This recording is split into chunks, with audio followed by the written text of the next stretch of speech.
And then remain standing if you would kindly for the prayer. I pledge allegiance to the flag of the United States of America and to the republic for which it stands, one nation, under God, indivisible, with liberty and justice for all. Dear Heavenly Father, thank you for this beautiful day you've created. Thank you for spring and for everything that it holds. A new opportunity, new growth, a new life. And we pray for your hedge protection upon Brad and Cindy and his family and their travels. And we pray for your comfort and strength upon them in their loss. And we thank you for this evening and for the people in this room and for the people in this community. We pray for your guidance. We pray for your wisdom. We pray for your strength. And we acknowledge that we've wronged in so many ways, all of us. And we don't have the answers, all the answers, for sure. Even the ones we think we do have sometimes, they're not the ones that reflect your heart. So help us in that, Father. Guide us and strengthen us and renew us and lead us and bless us with your wisdom. In Jesus' mighty name we pray. Amen. Amen. Oh my God, what a good looking shirt. Okay. Guys, hold tight real quick. We're going to do roll call. Amy, if you would, roll call. Gary Elliott. Here. Bob Leahy. Here. Jason Brewer. Here. Tim Heiss. Here. Peter Prius. Here. All right. So some fine looking gentlemen just entered the room.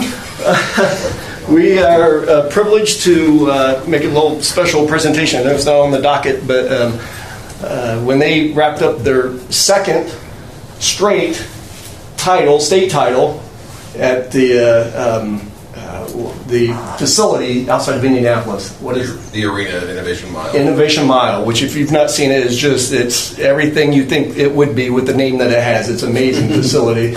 And you guys brought, now that is 3 total, correct, state titles that the esports team has brought to Union City. First of its kind to Randolph County. That's it, yeah. Impressive. Absolutely impressive. So, obviously, guys were on the front of the paper, rightfully so. But I wanted to take just a little bit of time and give you guys recognition before council and the city and everybody watching, just to recognize not only your efforts, but let you know how proud we are of you guys. And just as a small token of appreciation, I hope that this can hang in the school wherever you want it to hang, as recognition of what you guys accomplished, which is bar none phenomenal. It's outstanding. So if you don't mind, I'm not going to ask you to give a speech or anything, but I do want you guys to be recognized. So if you don't mind, stand up. I want you guys to give your name and your grade. And go ahead. Right. Yes, sure. Right. My name is... Wait, am I supposed to talk to this? Yeah, that's fine. Either way, it's fine. Okay. My name is Gael Mayorga, and I am a senior, graduating class of 2026. Awesome. Thank you. My name is Gabriel Taff. I am a senior this year as well. Awesome. My name is Kian Brockman. I am a senior this year as well. Awesome. My name is Andrew Bowers, and if you haven't picked it up already, we're all seniors.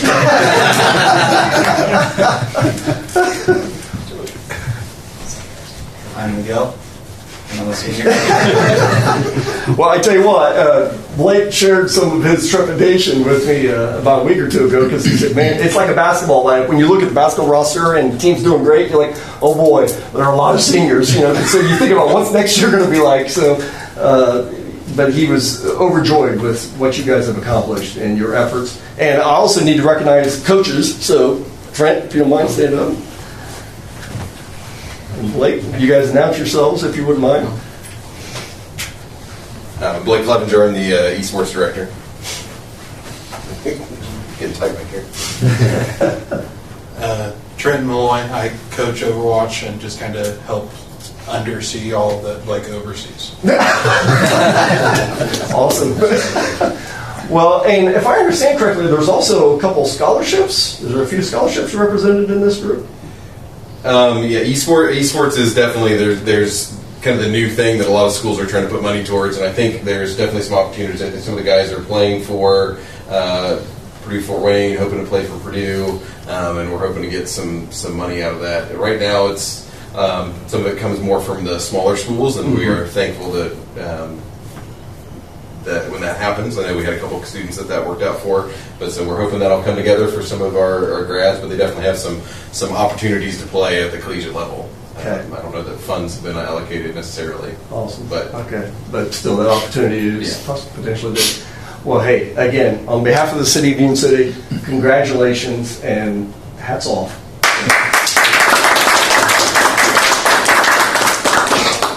Well, we want to be sure to thank the city for its support and for Vision Corner and that opportunity to have the esports read upstairs and all the city has done to help us and support us. So I want to thank you guys very much for all your support.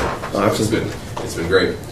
Well, and I tell you what, before you get out the door too, and I'd be remiss if I didn't say this because I've thought about this before. We want you here long term. So I know you guys have aspirations of going off to school. We want you back here if you can, if at all possible. Because you guys, we need the bright young minds in this community. We need them to stay here. And we need them to learn everything they can, strengthen sharpen the axe, if you will, but then come back and contribute to this community and be a game changer in this community. Because every one of you is capable, as you've demonstrated.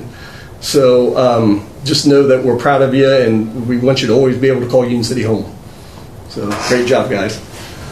Thank you. Awesome. Thank you. And you're always welcome to stay, but you're welcome to go too. Thank you. Thank you. All right. Consent agenda. I probably don't have my laptop in front of me. So any questions or comments regarding the consent agenda? If not, I would entertain a motion. I will make a motion. We accept the consent agenda as presented. We have a first. Do we have a second? I'll second. All those in favor signify by saying aye. Aye. Those opposed, nay. Consent agenda approved as presented. Now, we do have a very special presenter tonight, Debbie Ayrton with the Grow Early Learning, which is formerly East Coast Migrant Head Start. So I would like to turn things over to you and also thank you so much for being here this Well, evening. thank you for having me. And I can't email you because I don't have internet connection. Oh! But if you can pull up YouTube and I have this. Okay. I will work on that then. Yeah, I just took for granted that you were connected because that's all where I was. So, Is this one right here? okay. Oh, I got my glasses for that. Well, I'll go ahead and start talking while you're doing that. That'll work. So, hello. Thanks for having me. My name is Debbie. I'm the Center Director for the Grow Early Learning Center here in Union City. We opened up last year. We were open for a couple of months, but this year we'll be opening up June 22nd for a full season, and hopefully we'll have a lot more students. The students we had last year were actually being bused from Union City to Geneva. So we saw the need for a center in Union City, and that's why we have moved here.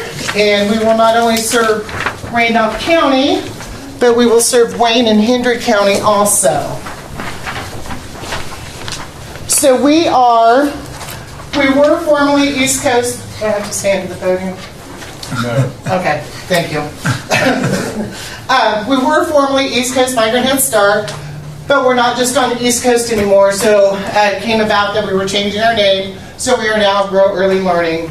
We have 5 centers in Indiana when we serve 10 states with our program. Excuse me. Grow Early Learning has been in business now for 52 years, and we are a federally funded nonprofit organization. We are a Head Start program, so we follow all Head Start guidelines, but the difference between us and regional Head Start is we are seasonal agriculture farm worker families. So 51% of our families, 51% of the income for our families has to come from agriculture farm work to qualify for our program. And we don't start until June, the end of June, mid-June, end of June, till the 1st of November. So we don't run a regular school year because we are the seasonal. So we're here when the families are out in the fields and everything working. So that's when we're here to take care of the children. You can go ahead and play that. We'll watch this video real quick. It just kind of tells a little bit about Grow Early Learning. Yeah, hold on a second. I'm going to try to get this screen moved over to the... You remember helping me with this? Oh, shoot. Okay, keep talking. Sorry. Okay, sorry. So within our program, we do offer dual language services. So any languages that are in our program, we offer dual language. Our focus right now is Spanish and English, but Haitian Creole is becoming a bigger influence on some of our programs, Indianapolis and Vincennes. As of right now, we don't have that in Union City. We just have Spanish and English, but we do offer both languages throughout the day for our children, so they're not losing their home language. We offer comprehensive care, which includes nutritious meals, health screenings, and routines for the children. When there's a question about a child's development, we help the parent get services to help the child produce higher expectations with their development to get them school readiness skills. I just saw how far he was in there. I was like, oh, wait a minute. Yeah, I know. I'm trying to get it rewound. We don't only focus on cognitive, but social and emotional development to ensure that school readiness skills are developed within our children. We do offer busing through our program for those that need transportation. It's kind of get a little tricky with Wayne and Henry County that we can't serve the whole counties because our children can only be on the bus for an hour. So we have to kind of see where they're at in those counties. But we do serve all of Randolph County. We also offer support for parents through educational resources, family literacy, and training and navigating for the public school system, helping them with IEPs or any kind of services that their children would need. In accordance with Head Start standards, a parent committee has been established that is the voice of the community and ensures parents in the program help design the services. The governance structure prioritizes parents in the decision-making process for our program. So we have a policy council board that meets, and then they go on and they can be the governance and go to the corporate office for meetings down there also. You ready? I think I... Okay, go ahead. Yeah, Thank you. I think I'm ready.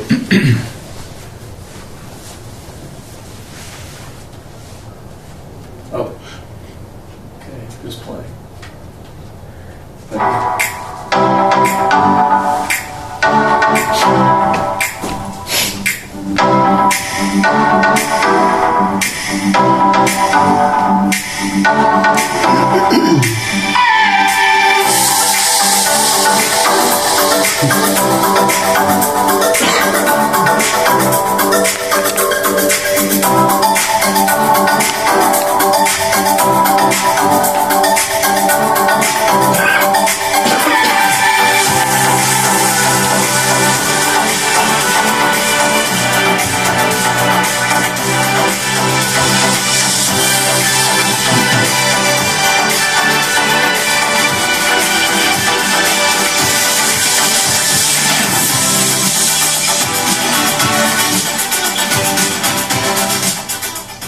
Hi, welcome to Grow Early Learning, formerly East Coast Migrant and Scout Project. The work we do here changes lives. Every role in this organization directly supports farm worker families and helps give their children the strong educational start they deserve. This work is deeply personal to me, as it is for many of our colleagues who come from farm worker backgrounds. Our lived experiences, grounded in pride, purpose, and respect for our communities, guide our dedication to the mission. It is an honor to lead this organization, and I'm truly grateful that you have chosen to bring your talents, your skills, and commitment to our team. You now play an important role in the impact we make every day. Now, let's take a closer look at what Grow Early Learning represents and how together we support children, families, and communities.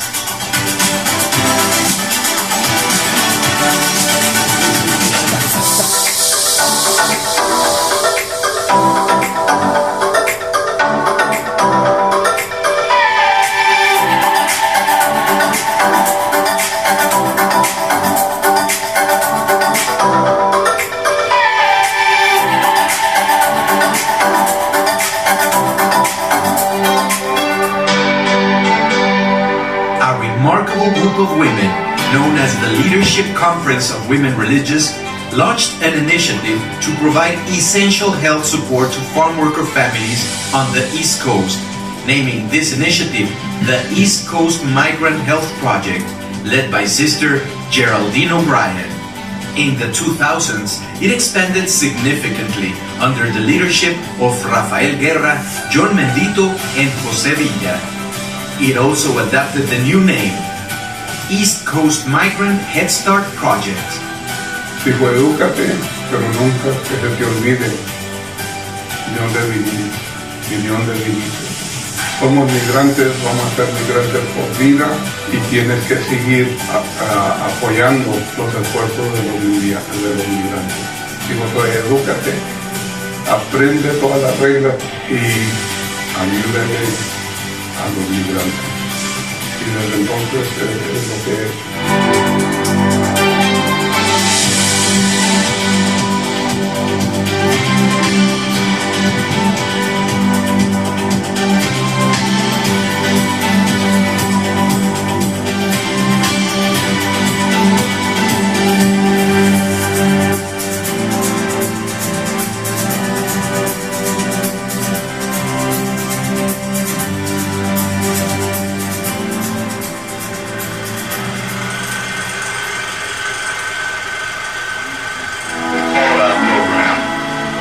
K.I.S.S. start. The program was conceived not so much as a federal effort, but really as a neighborhood effort. And the response they have received from the neighborhoods and the communities has been the most stirring and the most enthusiastic of any peacetime program that I can remember.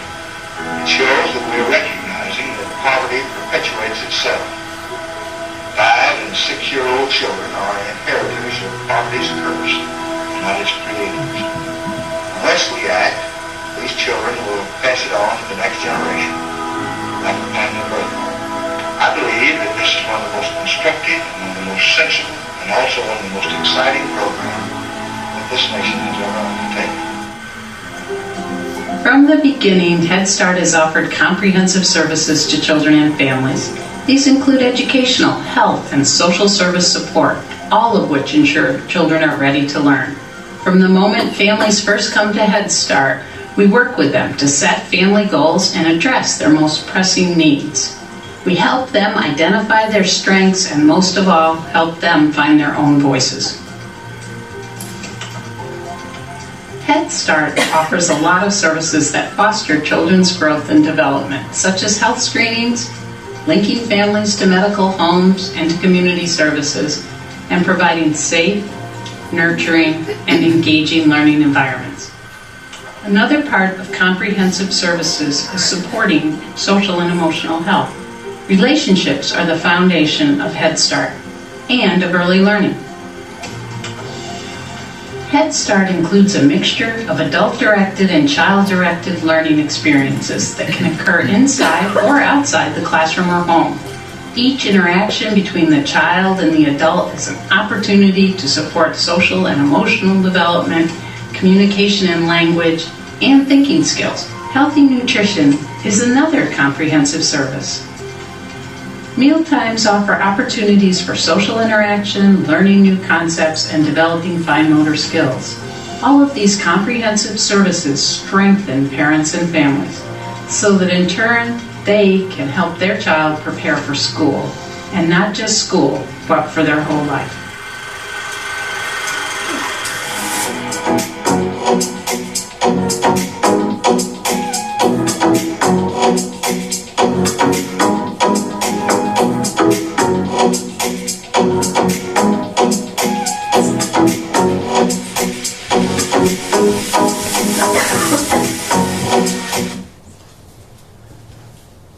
So it gave you a little bit of history of Head Start, also how Head Start came about if you didn't know any history of Head Start and why it started.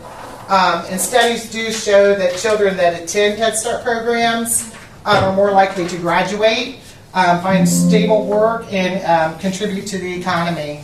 Families also experience greater stability and fewer barriers to the workforce participation. And we partner with local schools and local businesses, local medical services, to make sure our children and our families are receiving all the extra help that they need for them to be successful and their children to be ready for school.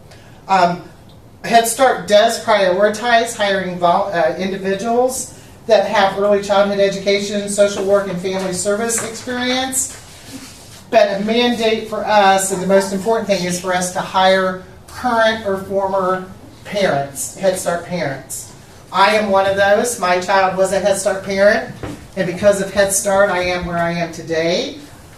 Because as a parent, I had to set a goal for myself, and I had started college at one point, and it's like, this isn't for me, so I had stopped. And then when I had to set the goal for myself when my son was in school, it was to go back to school. So I went back and I got my associates, and then I also got my bachelor's.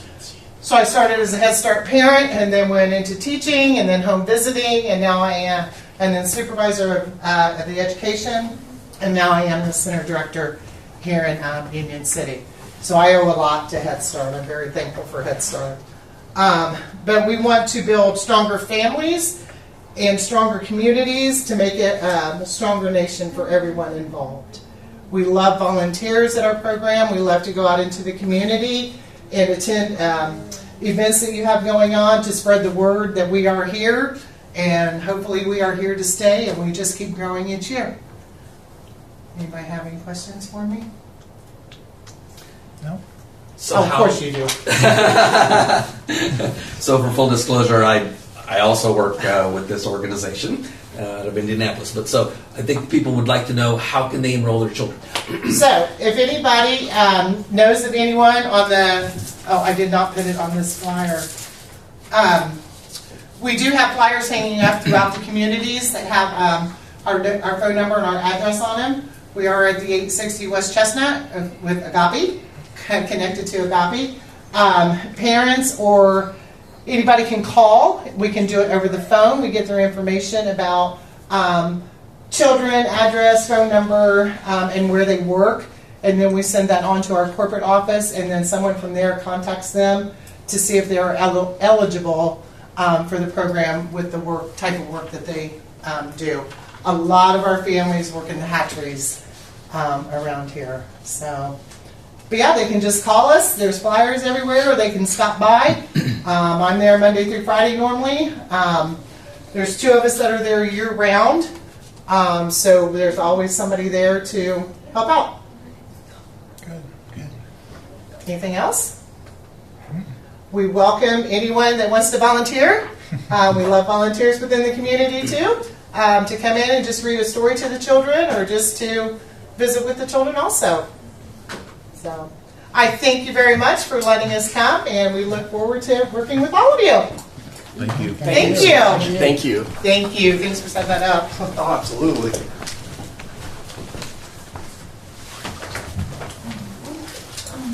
Yes. The department reports. Heads up, Memorial Day is fast approaching. At 9:30 in the morning on Memorial Day, we will have the ribbon cutting and dedication for the military park completion, which is Patriot Plaza was the winning name that was voted upon. And then the parade at 10 o'clock as usual, and ceremony at the park at 11 o'clock as usual. So that's, thank you again, Deborah. Appreciate it. Thank you. Appreciate you letting me come in. Oh, absolutely. Anytime. Wonderful job.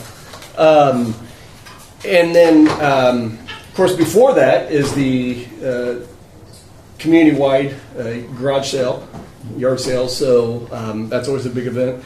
And then right on the heels of that's the car show. Still any thunder, but yeah, that's right on the heels of the next weekend in June, is it not? Or it'd be 2 weeks from Memorial Day weekend. June 6th. Yeah. So so that's just wonderful. Amy, do you have anything that you need to cover? You did leave out the ribbon cutting for Playground Paradise. Oh my goodness gracious! And that's tomorrow. Yes. Yeah. Thank you. 1 o'clock. Thank you very much. 1 o'clock tomorrow at the park, obviously, at the playground setting at Harder Park. 1 o'clock tomorrow afternoon. Thank you. I felt like there was something I was missing. So Anything else? No. Okay. No, but thank you, though. Council members, Tito, we'll start with you. Yes, please. Two items I wanted to raise, and one is that I wanted to express if possible, if you all agree, our condolences to the members of the congregation of the Calvary Assembly of God. So they lost their pastor, Brian Jenkins, about a week ago, and so something I felt deeply, and so I wanted to bring that to the attention of the community. I know he's very active in different organizations, and so that's a loss. It's a loss for them, and it's a loss for all of us. Second thing I wanted to mention was that some people have expressed concerns about rising vandalism. Incidences of vandalism. The downspouts were stolen from the Catholic Church.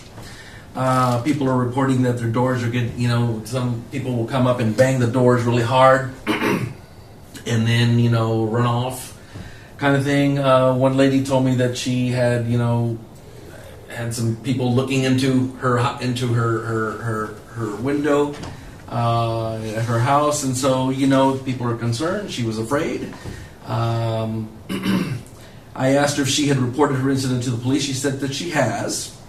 So I would like to hope that we can maybe study this phenomenon and see if we can come up with some kind of strategies to help mitigate or raise awareness and try to convince our youngsters, who are the ones some of whom are doing some of these things, to get them to do better things and to abstain from this kind of things that are disruptive. Well, thank you for asking if she called the police. That's first and foremost always the right step to take. Second thing, and something that you used to see back I remember when we were kids, back in the late 70s, or neighborhood watch, and you'd see the stickers on people's doors and windows and neighbors. That's something we should always do, is be vigilant of our neighborhoods and be watching out for one another. So I would encourage, if you see something suspicious going on somewhere around you, not just your own home, if you see something that is suspicious, do not hesitate to call the police. That's part of being in community, for sure. Outside of that, that's... Call 911, don't call the police. Yeah, I'm sorry, 911. Yes, thank you. 911, but it's dispatched to the police. So, thank you. No, thank you. Tim? Since Chad brought up the downtown cruise-in, June 6th, the State Liners downtown cruise-in, the first one of the year, will happen. Streets will close at approximately noon to fill the streets. A lot of activities through the day going on, and a lot of good chance for interaction with everybody else from town. Then we'll have awards at around 8 o'clock, which means the burnout contest will happen somewhere around after 8:30, with the flamethrowers immediately following that. So one of the questions I always get the day of the event is by local people walking around, when are the flamethrowers? When's the burnout contest? That's a real, seems to be, draws a pretty good crowd, and still does. We question how long that would draw a crowd. This crowd seems to be bigger every time. So looking forward to that day. Hopefully have nice weather, but it's a rain or shine event, so please come out. Awesome. And got quite a bit of food available, more than ever this year. More food vendors than ever. Fantastic. With a lot of variety. Because the word keeps getting out, though. Yeah, so there's a little bit of something for everybody there. There's great job. Every direction. So. Well, one of those things that occurs too, that no one has any idea how much goes into it until you're part of it. All the work that you and Eugene and everybody else, part of that group, does well in advance of the car show. Well, it is some work, but we also get the city is very cooperative. Not because I'm involved at all. We just want to see people before come I was out. involved. Right. But because that's the way we do events Yep. here. Yep. And that's very helpful, and it comes off very well. And is getting a reputation as being a very, we get a lot of feedback from people that yours is one of the best events. And I think, but I'll say, I think one of the things that makes our event better than some others is the amount of community participation. Because I've been to some events where there were a lot of cars, a lot of nice cars, they had activities and things, but the community participation was very low. And that's not here. We have great community participation. I think that makes a lot of difference to car owners. Yep, I agree. Yeah, that's important. Always will be. Yes. Jason? Received a question about Dora, or outdoor refreshment area, not the cartoon. Status on that. I know summer's near and all the outdoor events soon to take place. Just any updates?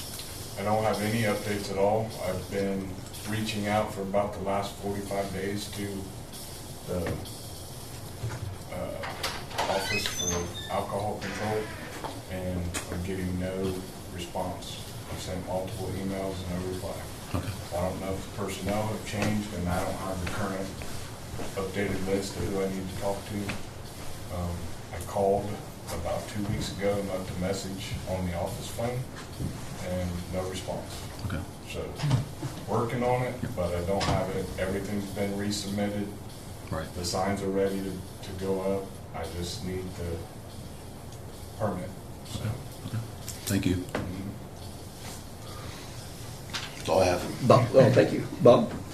Yeah, from the Waste Management Group, the Union City Public Library received a grant for new benches for the fantastic. front lot. Awesome. Approximately $1,820. Fantastic. For benches to be made out of recycled material, of course. I think there's 2 4-foot benches and 1 6-foot bench in the project, and so I'm not sure how soon that will take place and everything, but it's coming. It's coming, and other than that, that's all I have. That's fantastic. Great job, Garrett. I just have the follow up on the Apogee thing, the little chat bot thing that we talked about last meeting. They will do a trial of it for 3 months. Okay. But they charge $1,000 to set up said trial, and that does not come off of the plan price when you get it. And if we decide we don't like it, we don't get refunded the $1,000. So my recommendation at this point is to wait probably 3 to 6 months to see how it's going out at other websites and not spend that money. Sounds reasonable. What does council think? I agree. I see 2, 3, 4. Okay, 4 shaking heads. Yes. Okay. All right. Anything else? No. No. Thank you. New business. And while these first 2, I'm going to toss to Steve as I try to get my stuff set up. The list of DCCM invoices ready for approval for payment by SRF and the Water Works project. You guys should have that in your council packet. And they're all part of the wastewater water treatment plant project. It's not wastewater, it's water. And my apologies if I said wastewater. I'm not going to go over invoice by invoice unless you have questions, but they've been vetted by 17, 18 different people, I think, by now. Attorneys and the facilitators of the grant and so on and so forth. So, we hardly cannot pay the invoices. We've approved the project, but it's just a formality. Question: is there so the payment is for work that's being done? Work that's already been done. Okay. So here's my question: who is like certifying that the work is completed as requested and as desired? Like, is that? DCCM has an on-site supervisor every single hour that the contractors are here working, making sure that everything meets the letter of the law per IDEM, the specification within the prints and everything. So the people that you guys hired to facilitate or run this project is ensuring that all that's being done.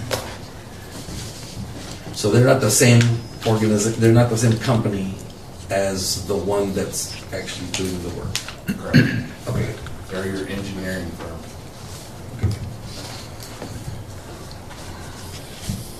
If I could add one more thing to that, I think part of the toughest thing to wrap my head around is how they have to split it between the different Series A and the Series B, because there's different percentages. Some things get approved for both, some are only A, some are only B. So, I mean, they are going through it with a fine-tooth comb, and it seems to take forever sometimes to get it straightened out that way.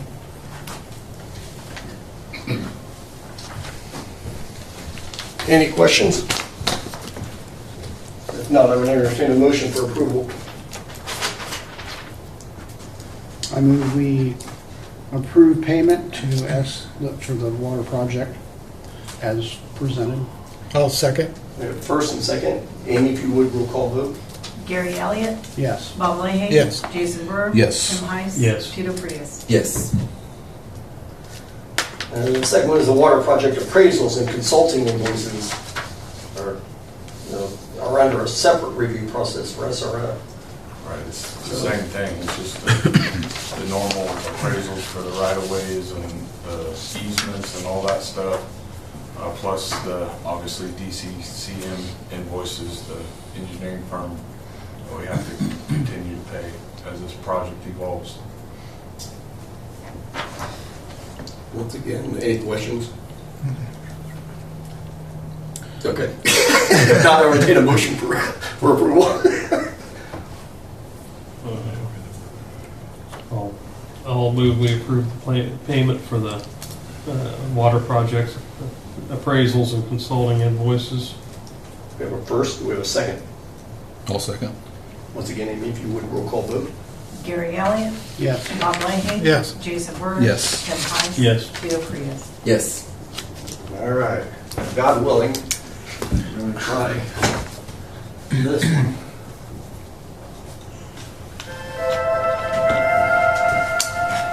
The downtown, when I started in office, there were 16 empty buildings. We had this large structure sitting right in the middle of town that was boarded up. It was just a symbol of the struggle of small town and the community. We knew we needed to make a statement. And it was more than just repurposing a building or just refacing a building. We needed to make it a functional piece of the community. The student and their family are winning on this. The employer, as far as health, is winning on this. And the education system is winning on this. Look at this place now, a TV studio, we have a t-shirt store, we have a healthcare pathway upstairs, state-of-the-art esports studio, collaborations with Reed Hospital, Ivy Tech, just a lot of people that really believe in what this can lead to.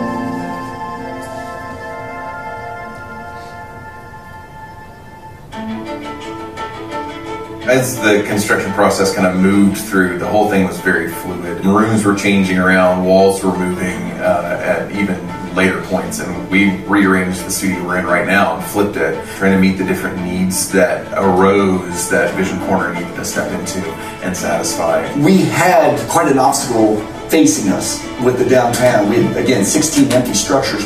However, in looking at the community, it's like, what do we do well?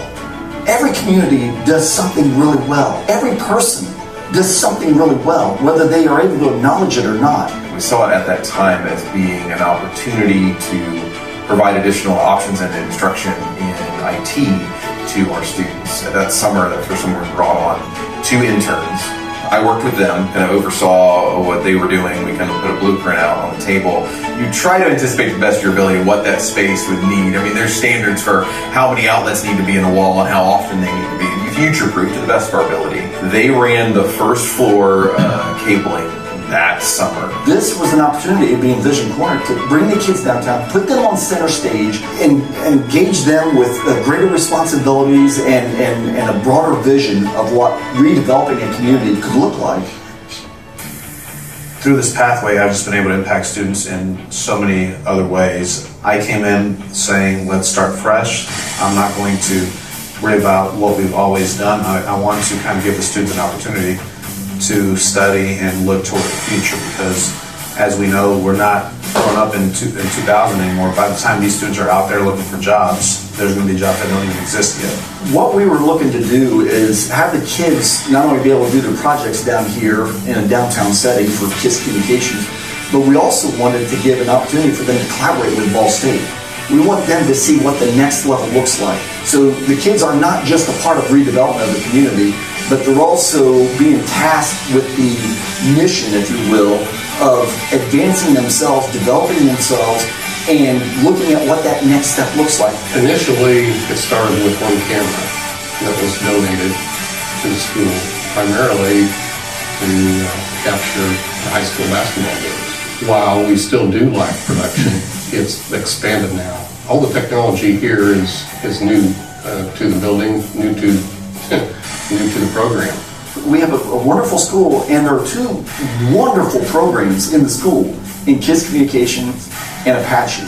We brought those two programs down as an anchor, if you will, in Vision Corner to get the initiative going. Look at this place now. We have a TV studio, we have a t-shirt store, we have healthcare pathway upstairs, collaborations with Reed Hospital, Ivy Tech, state-of-the-art esports studio. Esports have been tossed around at the school for a while. Equally, it was providing that safe space for students that were not interested in what people would call a traditional sport. I love to brag on our kids and our program, and we're the only state champions from Randolph Eastern ever. The students built it. They put it together. They were up here. We had to move it at one point, half tear it apart, but they did all of the work for that. It's ownership. This is their program. They're building it. They're creating it. They're setting it up. And that's of the many goals of the thing is to provide ownership, belonging, and just bring it in to what we're doing. Monroe Central, Winchester, and Union City come together and say, okay, how do we do this thing called education, and how do we do it on a stronger level? It's fostered such an energy and growth in the programs themselves, because each program has continued to grow, that 3 more schools are coming into the mix. So what was once 3 schools is now doubled to becoming 6 schools in Routes 32, realizing that once again, we're better together and we can help one another. There are a lot of things that attracted us to being a partner with Vision Corner. One is obviously that direct career pathway, right? To help us fill jobs immediately, to help students get meaningful credentials that are work-ready credentials quicker, also having our input. And I think this is a really kind of like a best practice model to see how it can work, where education and the employer are sitting down at the table building something together collaboratively that still also works for the student. I'm really excited to see how much students have brought new things. The biggest example is we are working toward developing a bilingual news program for our community. Just really taken off with Vision Corner. It is the vision for a better, greater future, a better, greater opportunity for our students and our community. That's really kind of the idea. When we think about the return on investment from the employer perspective, that's an important thing to really lean into. Reinvesting in our community in a way that we're providing meaningful employment, jobs, and education that helps really build community. I'm excited by what Vision Corner holds for the future. And I'm excited more than anything by the people that make Vision Corner, because at the end of the day, that's what it's all about. It's the people. It will always be the people.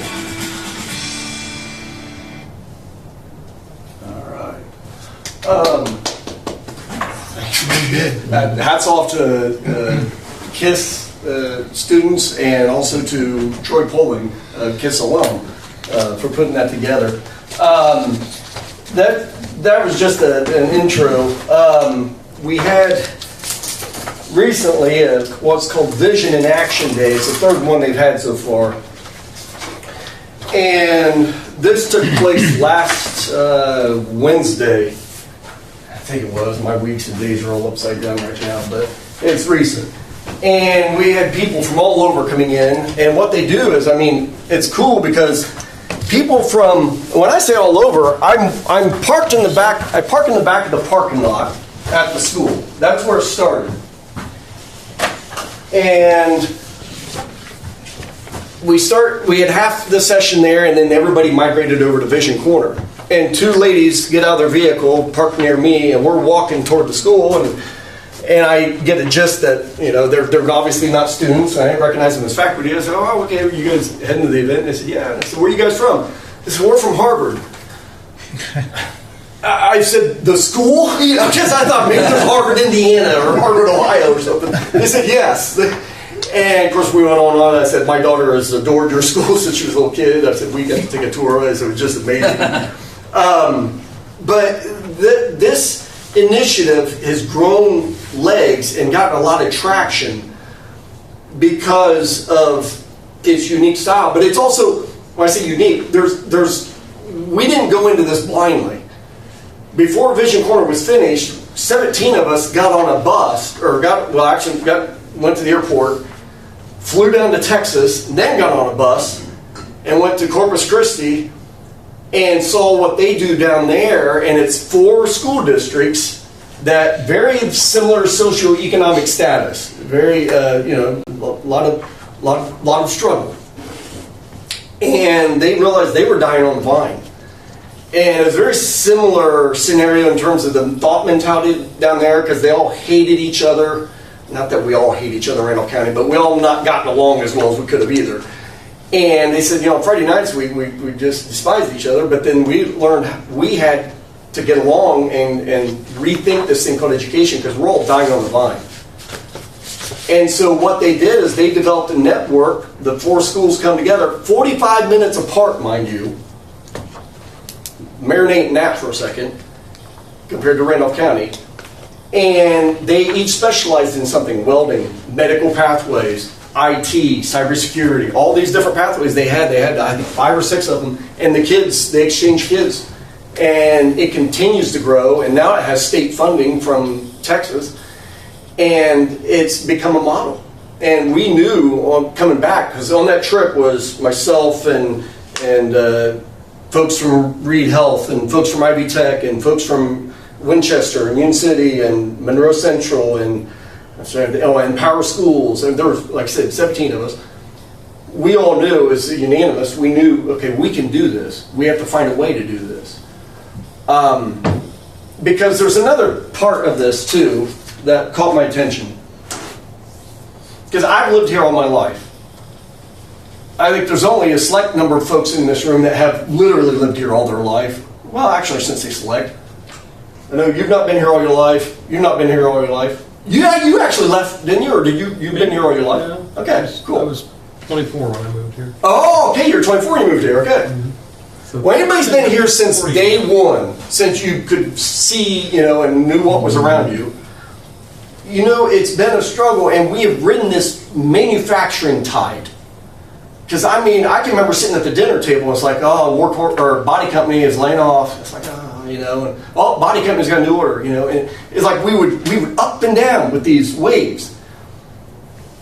And I remember thinking, even as a kid, it's like, man, I wish there was some way to circumvent that, where we weren't hanging by a thread sometimes, so to speak, by the whims of others in their decision or an economy. So then I look at this just this past weekend. Neighboring community. Council learns Fram moving equipment to Illinois. Fram, as you know, is in Greenville. Big employer in Greenville. Long time employer in Greenville. They had, and in fact, it's like you could almost read this article. If you haven't read it yet, read it. You almost read this article and insert a company from Union City, and insert Union City in the name of the city. And just, we've seen the narrative. It's like, oh, we hope they would stay. Doesn't look like they're staying. Everything's moving. Jobs are moving. People are already looking for other work. That's all in this article.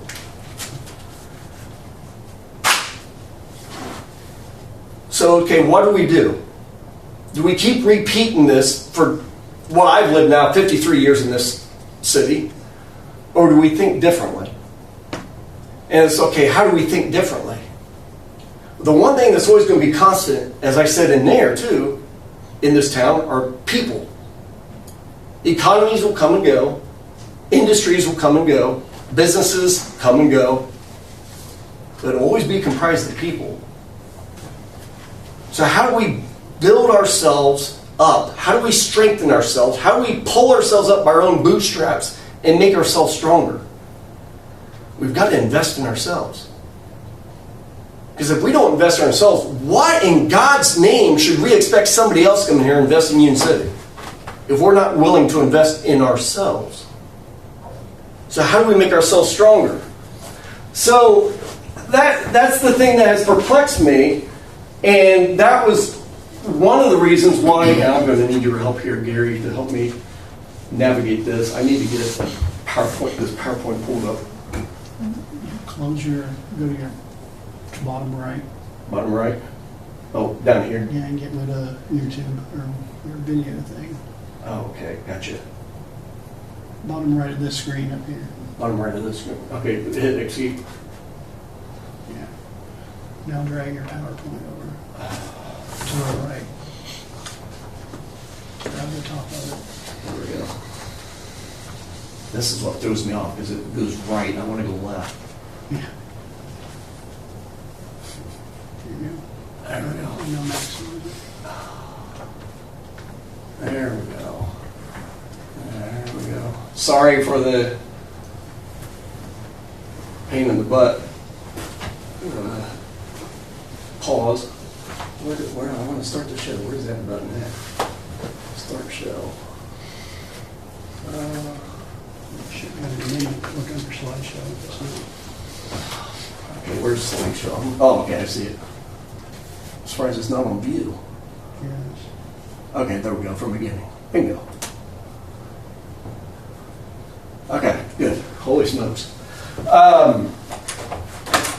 Yeah, so, like I said in that video, and that's been from the beginning, and hopefully you've heard me say it before now, the building, the way it looked, and this is why it's in here. The reason why this building's in here, somebody's like, man, that is hideous. Well, it's up there for a reason. I don't want anybody to ever forget where we came from, because I don't want us to go back there.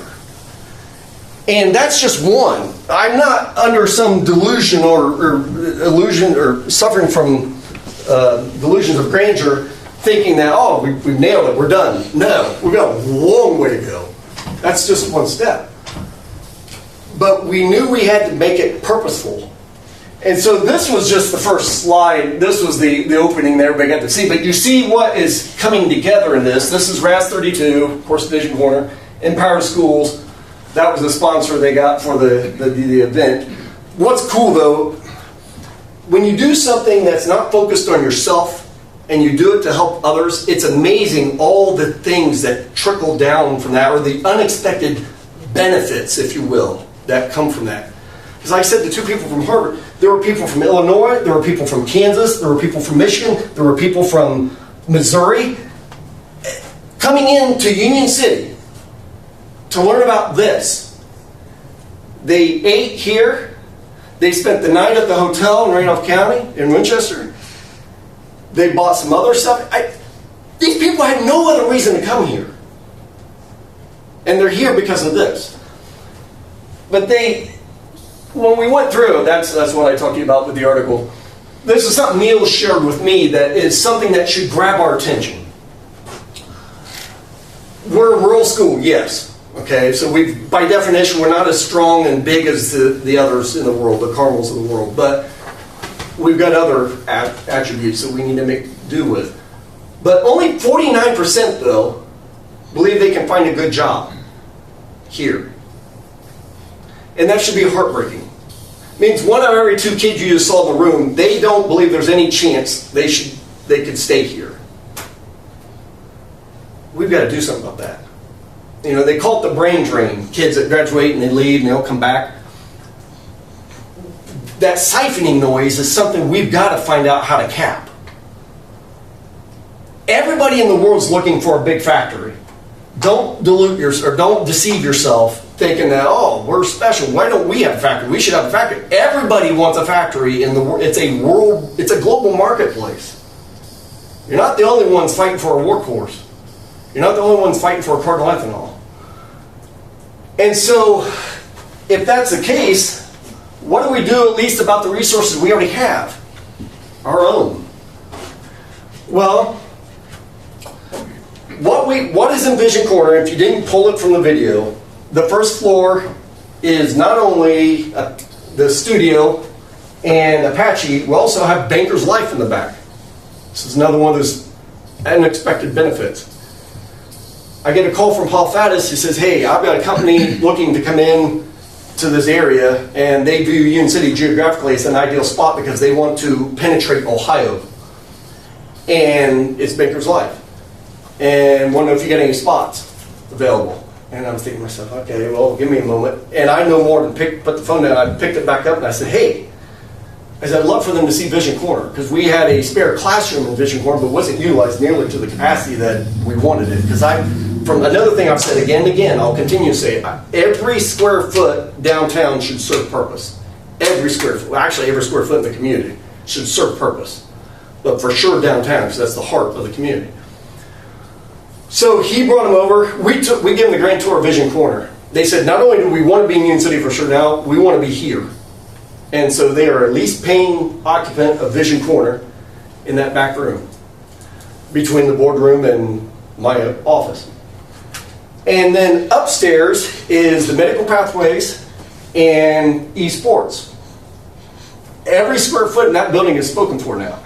And in fact, we are already having initial conversations, they're very infant at their infancy, conversations about a different place to put esports, because the medical pathways keeps growing.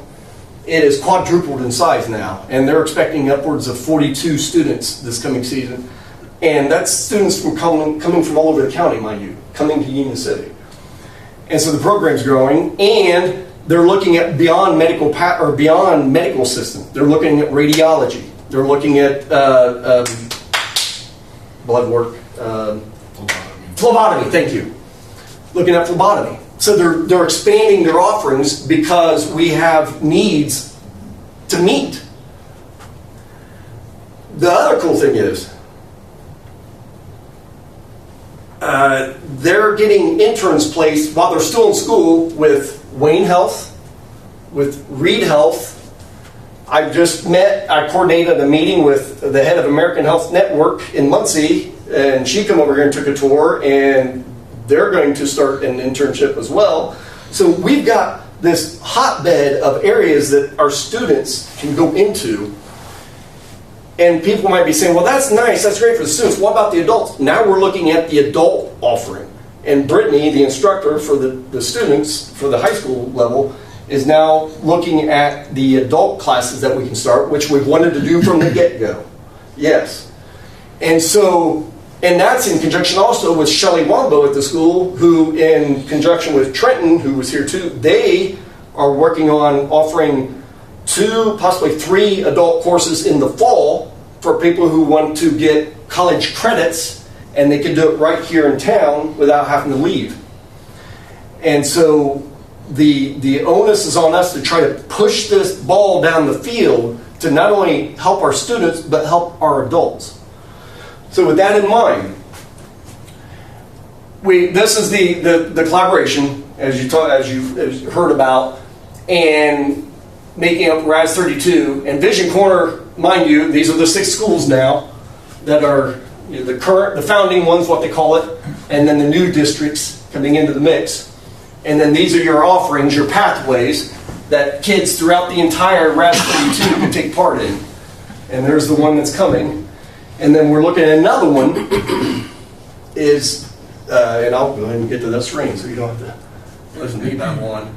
Oh, that's next steps. I'll go back to that one actually. We're looking at electrical and maintenance because in talking to Cardinal Ethanol, we had a tour here a few weeks ago and brought reps in from Cardinal Ethanol as well to see a couple of our open facilities. And I'm going to throw it all out there because I don't give a rat's you-know-what about what people say in the community when they're like, why don't they do this, this, and that? I get that. I appreciate your passion, but understand we're working diligently around the clock to try to make the best use of our space and make plans that impact us long term. By that I mean the Hub City building, it's still empty because it is deemed the best spot for this electrical and maintenance pathway. Because the Ivy Tech reps were in there that run a pathway, and they said, with your ceiling height and your open space and all that, this would be perfect. And that's something that's designed where we would want it to be for kids and adults. It's needed by all the area industry. It's a missing skill, if you will, by our locals. And if it's missing around here, I'm sure it's probably missing beyond our borders as well, or needs fine-tuned. Then we also have IT and AI security. That's also a need in the area globally.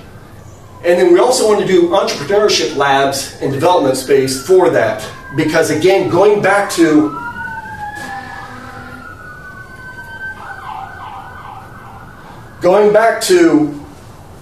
what if we become a community that didn't rely on a workforce or Frank Miller or Cardinal Ethanol or whoever, insert product or company B into slot, What if we had people who started a workhorse, started a Cardinal Ethanol, started a Frank Miller? What if we grow our own, and encourage that entrepreneurial spirit that actually made this country possible in the first place? We're capable. We get so caught up in beating each other up about what's not right, what's not done, what's not good, what's not, on and on and on. I'll open up a Facebook page. And we forget what we're possible or what we're capable of. We forget that we have people that are watching us. We have youth that are watching us. We have youth that are listening to us, what we say, what we type, what we do. They're paying attention. Are we giving them hope? Or are we giving them reason to leave? The choice is ours. I vote hope. Because I've seen what happens with the other. And we've lived it. So how can we continually rethink these spaces so that we can serve the greater good? And in doing so, we redevelop our downtown. We draw people in. We give this building a new facelift, but it's not just makeup on a pig. It's actually serving a purpose. We can do that. Going back, this is what's really cool too. Empower School, this is just the beginning. I've got a document. It's about an 11 or 12 page document sent to me by Empower Schools. Oh, good night, Irene. What did I do with it? Well, wherever it is, I've got, oh, here it is, sorry. And what it is a concept paper that we're finalizing to send off to basically significant funders like the Lilly Foundation, who we've had contact with on a number of occasions already, and also our legislators. But this would be actually, this proposal is aside from legislation. Personally, I think legislators should get behind this. They all have come in here. Our senator, our state rep, they've been in here. The head of Okra has been in, has toured it. He went back to the State House and said, you've got to see what's in Union City. That's how we had the Lieutenant Governor come in. Lieutenant Governor's been through Vision Corner, done the grand tour. My head of sales for AstraZeneca, head of the nation, based out of Philly, he's been in here. Because I said pharma needs to be involved in something like this, because you want to change the face of pharma, get involved in the grassroots of where patient care starts. And that's in the exam room. and help these kids train up to be what we need them to be. Because at the end of the day, when all of us are going to be in a bad situation probably someday, we're probably not just going to go to sleep some night and that's it. We're probably going to go through some health challenge, and we're going to hope someone's sitting there next to us that's competent, taking our vitals and helping us get through it. Anyway, these people have been through this, and they've seen the value of what it brings. But that's for tomorrow with the legislation. This is basically our pitch, and they've got 3 other entities in the state of Indiana that they're looking at, 3 other quadrants, where they're doing something similar to Vision Corner. So there'd be the 4 of us that would be the pitch to these massive funders that would create an endowment that would basically finance Vision Corner indefinitely.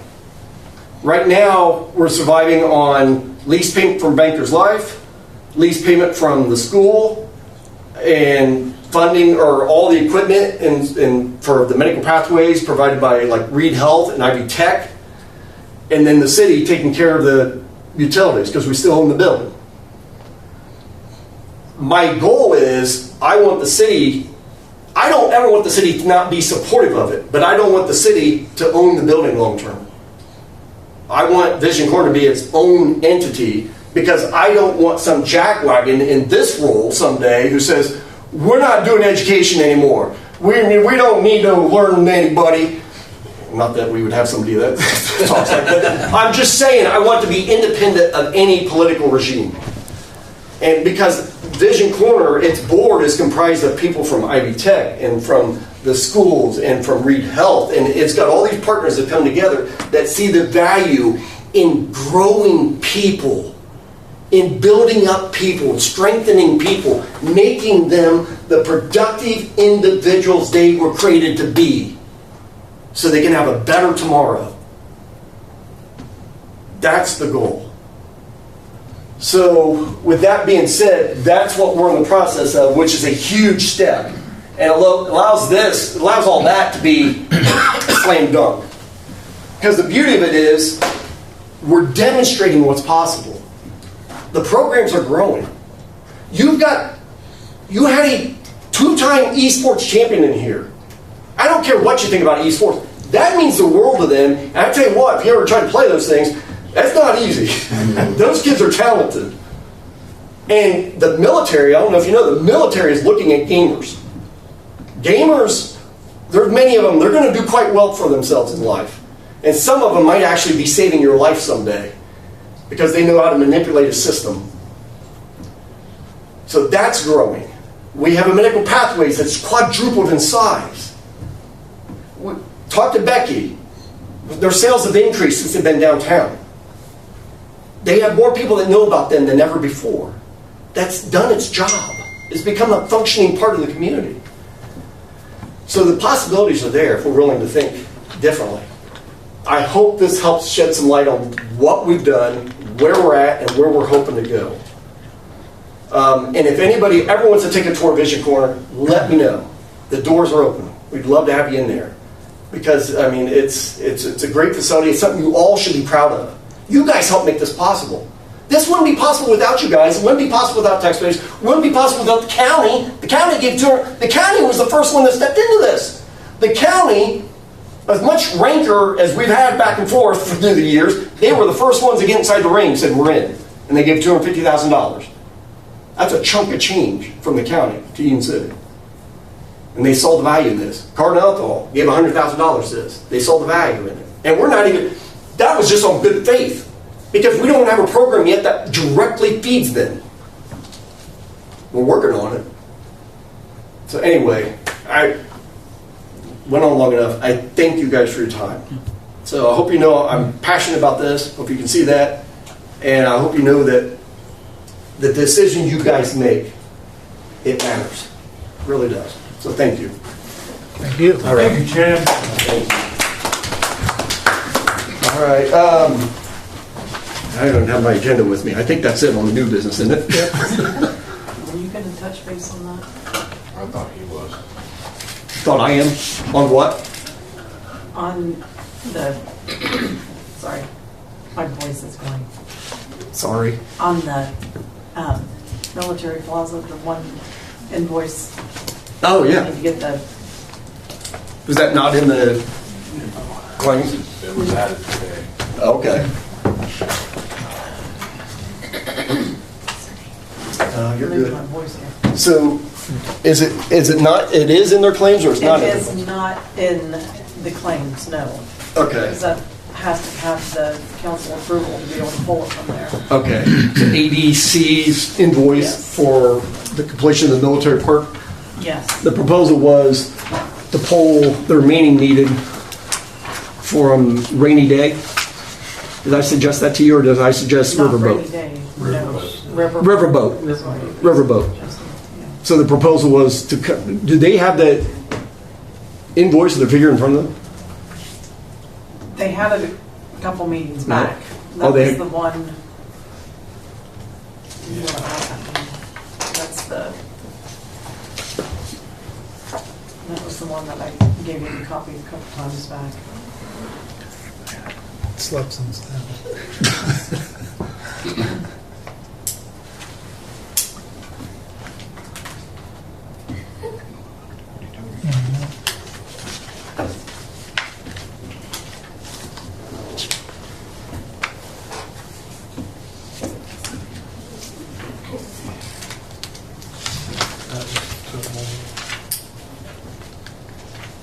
So it was in the packet 2 meetings ago.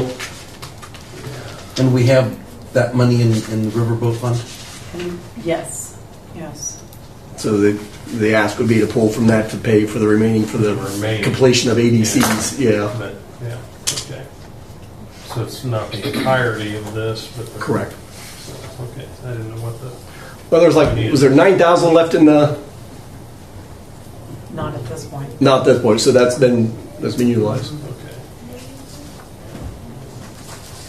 So do we just need to agree on it, or need to Need a motion? So we need a motion to approve pulling it from there.